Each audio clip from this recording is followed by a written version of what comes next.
What is up, everyone? Sweet Pete MMA here. Hopefully, you can hear me from my mic. We're going to discuss the Bellator main event coming up, as well as the UFC co-and main event. Let's move right into it. All right, Johnny Eblen versus Fabian Edwards for the middleweight title in the world.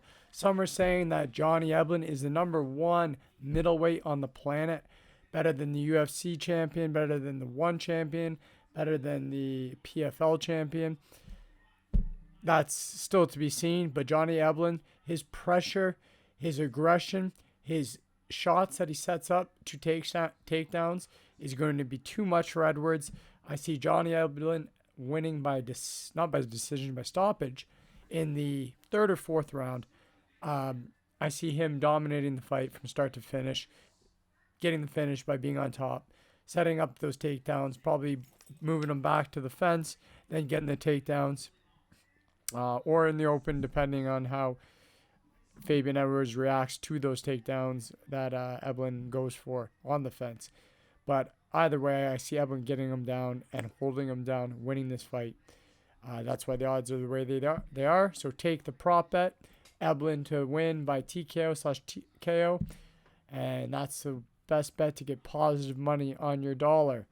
All right, moving on, guys, to the UFC, our co-main event here. Sorry, I got to a smaller screen, but we've got Bryce Mitchell versus Dan Ige.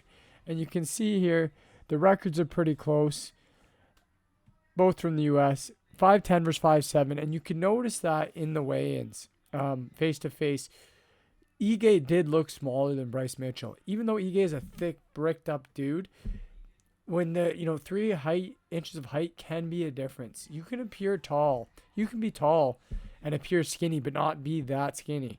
That's what is happening here. Ige looks really big muscular-wise, but when you get close up and you measure the circumference of their arms and actual size, he's not really as big as you think, especially because that height is going to give him a disadvantage. However, I'm taking the underdog here. Bryce Mitchell, Ige's always tough. Bryce Mitchell is the favorite, and with what's going on in his life with his ex-girlfriend and stuff, Ige on his run, I'm leaning towards Ige, but I could see it go both ways here. But I think the best value is to take Ige. He's the underdog, because I'm an underdog better, guys. Moving on to the main event in the UFC, we've got Rafael Fiziev versus Mateusz Gamrot. This is a great fight here. And another underdog bet. I'm taking Gamrot, and we got 5'10 against 5'8 this time. And Fiziev, I don't even know if he is 5'8. I doubt he's probably 5'7. So we got another 3-inch advantage here. This time up at lightweight instead of featherweight. But Gamrot is a solid 5'10, like 5'10 and a half maybe. He's a legit 5'10. And, Fiziev is max 5'8, but probably 5'7. We have 3 inches of height advantage. And then we have, ironically, 71.5-inch reach advantage, or 1-inch reach advantage over 70.5 inches for Mateusz Gamrot. Rafael has the 71.5-inch. Leg reach we're not going to talk about right now. This fight, Gamrot is going to spam takedowns. He's going to go for broke.